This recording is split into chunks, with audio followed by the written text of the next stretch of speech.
স্বাগতম ছোট্ট বন্ধুরা, হাসি খুশি বেবি টিভিতে তোমাদের সবাইকে অনেক আদর। চলো আজকের মজার গল্পটি শুরু করি। জিয়ান ছিল ভারী মিষ্টি একটা ছেলে। একদিন রাতে ঘুমানোর সময় একটা জাদু হলো। হঠাৎ জিয়ানের নীল কম্বলটা থেকে ঝিকমিক করে আলো বেরোতে লাগলো। কম্বল থেকে বেরিয়ে এলো কিকি। কিকি একটা উড়ন্ত কাঠ বিড়ালি। কিকি বলল, জিয়ান, স্বপ্নের দেশে বড় বিপদ, আলো ফুরিয়ে যাচ্ছে। জিয়ান একদম ভয় পেল না। সে কম্বলটা কাঁধে পেঁচিয়ে নিল। জাদুর কম্বল জিয়ানকে হাওয়ায় ভাসিয়ে ফেলল। কি মজার ব্যাপার! জিয়ান আর কিকি জানালা দিয়ে উড়ে বেরিয়ে গেল আকাশের দিকে। তারা উড়ে চলল চকচকে তারা আর মেঘের ভিতর দিয়ে। কিছুক্ষণ পরই তারা পৌঁছল স্বপ্নের দেশের দরজায়। দরজার ভিতর ঢুকতেই জিয়ান দেখল সবকিছু হাওয়ায় ভাসছে। এখানকার মাটিগুলো নরম বালিশ দিয়ে তৈরি, কিন্তু স্বপ্নের দেশে সব রং মুছে ছাই হয়ে যাচ্ছে। কাঁদতে কাঁদতে এগিয়ে এলো একটা ছোট্ট পাজামা পরা খরগোশ। জিয়ান আদর করে জিজ্ঞেস করলো, কি হয়েছে বন্ধু, তুমি কাঁদছো কেন? খরগোশটা দেখালো আসল স্বপ্নের পাথরটা একটা কালো মেঘ ঢেকে রেখেছে। জিয়ান আর কিকি তৈরি হয়ে ছুটে গেল সেই পাথরটার কাছে। পাথরটার উপর ঘুমিয়ে আছে একটা মস্ত বড় ছাই রঙের মেঘ দানব। দানবটা ঘুমাতে ঘুমাতে পাথরের সব আলো আটকে দিয়েছে। জিয়ান জোরে ঠেলা দিয়ে দানবটাকে সরানোর চেষ্টা করলো, কিন্তু মেঘ দানবটা অনেক ভারী। জিয়ান ঠেলা দিতে গিয়ে পড়ে গেল। কিকি জোরে ডাকলো, কিন্তু দানবটা উল্টো আরো জোরে নাক ডাকতে লাগলো। তখন কিকি খুঁজে পেল একটা মস্ত বড় ঝিকমিক করা গোলাপি পালক। কিকি পালকটা জিয়ানের হাতে দিয়ে চোখ টিপল। জিয়ান বুদ্ধিটা বুঝতে পারল। জিয়ান পালকটা হাতে নিয়ে চুপি চুপি এগিয়ে গেল দানবটার কাছে। জিয়ান পালকটা দিয়ে দানবটার বড় নাকে কুতুকুতু দিল।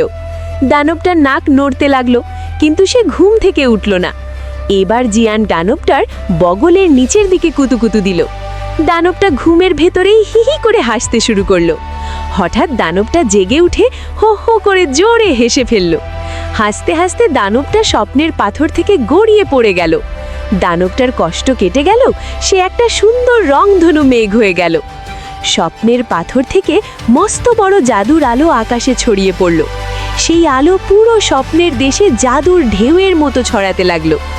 ছাই রঙের সব কিছু সাথে সাথে রঙিন আর উজ্জ্বল হয়ে গেল। কালো আকাশ ভরে গেল উজ্জ্বল আর নাচতে থাকা তারাদের আলোতে। ছোট্ট খরগোশটাও কাঁদা বন্ধ করে আনন্দে লাফাতে লাগলো। কিকি আনন্দে আকাশের চরকি ঘুরতে লাগলো। স্বপ্নের দেশের সব পশু পাখিরা জিয়ানকে ঘিরে নাচতে শুরু করলো। জিয়ানও তাদের সাথে বালিশের উপর লাফিয়ে খুব মজা করছিল। রংধনু মেঘটা নেমে এসে জিয়ানকে আদর করে জড়িয়ে ধরল। মেঘটা জিয়ানকে একটা ঝিকমিক করা ছোট্ট তারার পাথর উপহার দিল। জিয়ান হেসে পাথরটা যত্ন করে তার পকেটে রেখে দিল। জিয়ানের জাদুর কম্বলটা বেজে উঠল। এবার বাড়ি ফিরতে হবে। জিয়ান তার নতুন বন্ধুদের টাটা দিয়ে বিদায় জানালো। জাদুর কম্বলে ভেসে জিয়ান আবার আকাশে উড়ে চলল। তারা নিঝুম রাতে জানালা দিয়ে জিয়ানের ঘরে ফিরে এলো। জিয়ান আস্তে করে বিছানায় নামলো। তার এবার খুব ঘুম পাচ্ছিল। জাদুর কম্বলটার আলো কমে গিয়ে একটা সাধারণ নরম কম্বল হয়ে গেল। কিকি জিয়ানকে চুমু খেয়ে জাদুর মতো মিলিয়ে গেল। জিয়ান কম্বল গায়ে দিয়ে হাসি মুখে ঘুমিয়ে পড়ল। সকাল হলো। সূর্যের উজ্জ্বল আলোতে জিয়ানের ঘর ভরে গেল।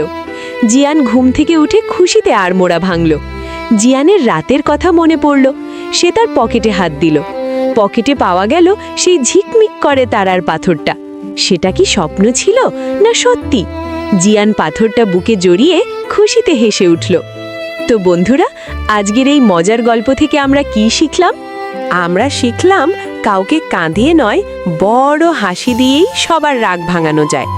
আর সবাই মিলে হাসি খুশিতে থাকলে আমাদের পৃথিবীটাও স্বপ্নের দেশের মতো রঙিন হবে। আমাদের মজার মজার গল্প দেখতে অবশ্যই হাসি খুশি বেবি টিভি চ্যানেলটি সাবস্ক্রাইব করবে। Bye bye.